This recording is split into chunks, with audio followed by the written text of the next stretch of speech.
Hello everyone, my name is Dr. Rod Das Mahekbwal. When I think of Veterans Day, I think of all the military servicemen and women that have served this country, that have put their lives on the line, that have gone overseas, protected the weak, but also protected us here in this country. I think of my brother-in-law and sister-in-law that have served in different fronts in Iraq and in Afghanistan. My best friends that have to be separated for months at a time from long times being apart and also coming back safely.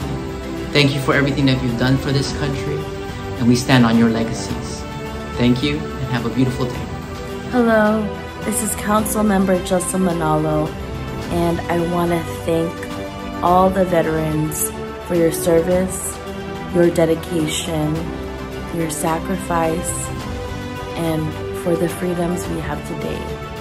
We stand on your shoulders and are extremely grateful. Wish you nothing but the best of health.